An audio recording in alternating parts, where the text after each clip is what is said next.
नमस्कार, मी काय म्हणते, आज आहे माझ्याकडे हळदी कुंकू. त्यानिमित्ताने एक उखाणा तर झालाच पाहिजे.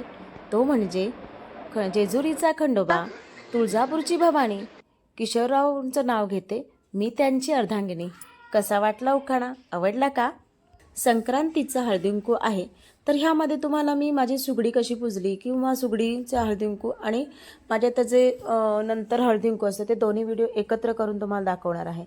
तर मस्त अशी मी रांगोळी काढलेली आहे हळदीकुंकासाठी. तर तुम्हाला कशी वाटते नक्की कमेंट्समध्ये सांगा.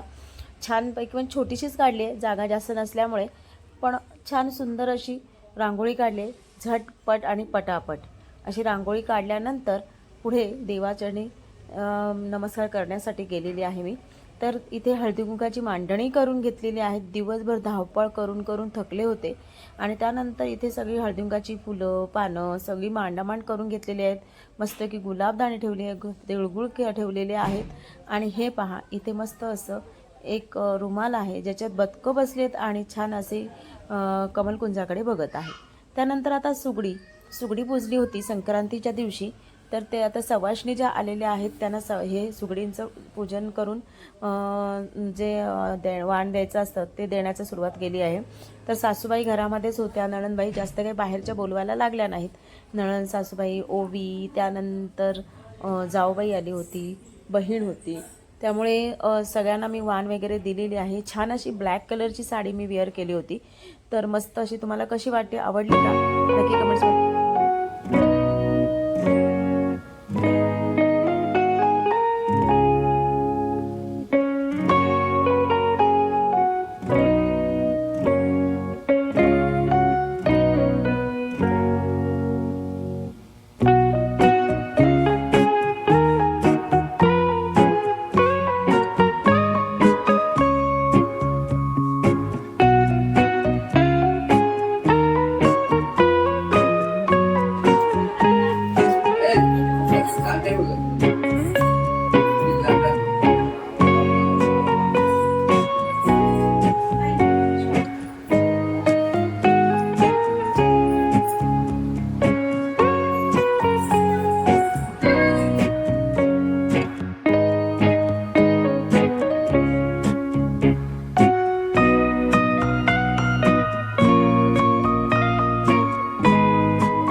हळदीकुंकाल तर रांगोळी ही काढलीच हवी.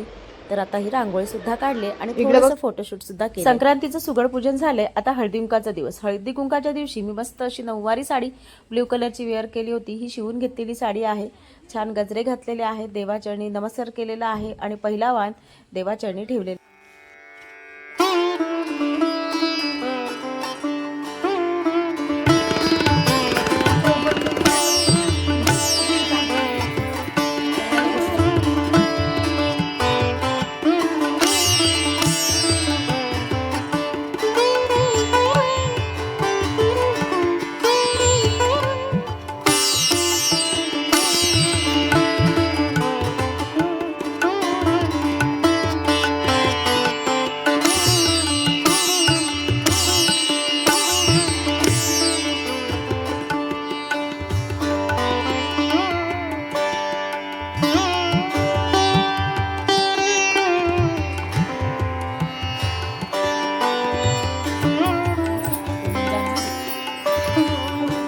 तर असं मस्त असं हळदीकुंकाला सवाष्णी येत होत्या, पण पुरुष माणसं बाकी डांबून राहिली होते एका रूममध्ये, म्हणजे 2-3 रूममध्ये. तर या पदाने मस्त असं हळदीकुंकूचं कार्यक्रमाचं पार पडला होता. खूप सवाष्णी आल्या होत्या. सवाष्णींना वाण वगैरे देऊन झाल्यानंतर घरामध्ये मंडळी जी आहेत आमची सर्व, त्यांचं जेवण एकत्र असतं आमचं. ह्या कार्यक्रमामध्ये जसं काही आपल्या बाहेरच्या कुटुंबाचं जेव्हा मोठं कार्यक्रम असतो त्या पद्धतीचं फील येत होतं. कारण घरामध्ये छान असं सवाष्णी येत होत्या. संध्याकाळच्या लक्ष्मीच्या पावलाने सवाष्णी येत होत्या, त्यांचे हळदीकुंकू होत होता आणि त्यानंतर आलेली पाहुणी. तर एक मोठंच असं कार्यक्रम असल्यासारखी फील होत होतं. तर तुम्हालाही कसा वाटला आजचा ब्लॉग नक्की कमेंट्समध्ये सांगा. आणि अजूनही शेवटपर्यंत नक्की पहा कोण कोण आलं होतं माझ्या इथे. ओवीनी छान असा घागरा घातला होता. मुलं तर तुम्हाला इथे दिसत नाहीत, पण ओवीनी तर नखं वगैरे लावून अगदी तयार झाली होती आणि तीसुद्धा त्याची मज्जा घेत होती. तिलासुद्धा हळदी कुंकू वगैरे लावून तिने स्वतःने घेतलं होतं, कारण तिला खूप आवडतं असं काही करायला. नॉर्मली तिला असं कुठल्याही पद्धतीचं नाही असं म्हणणारच नाही. तुम्ही कुठलीही हळदी कुंकू लावा, कुठलाही कार्यक्रम असो, त्याच्यामध्ये तिला खूप आवडीने ती त्याच्यात सहभाग घेते. त्यामुळे मला खूप बरं वाटतं की मुलगी आहे ती मुलीसारखी राहते आहे, मुलासारखी नाही. कारण मला खूप आवड आहे, त्यामुळे सगळ्याच गोष्टीची माझी जी आवड आहे ती माझ्या मुलीच्यात आलेली आहे.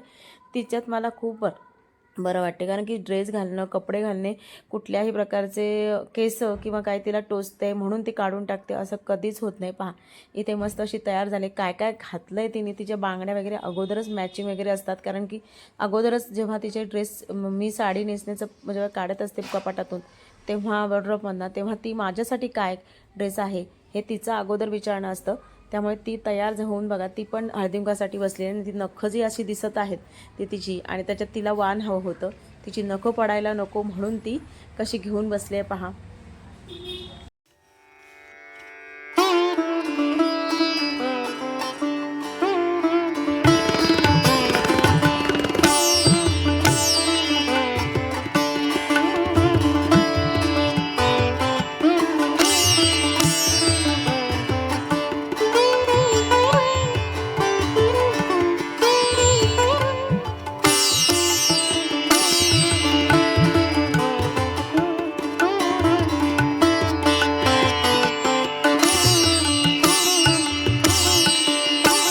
ट्रान्सफर करेन डायरेक्ट ग्रुपवरती.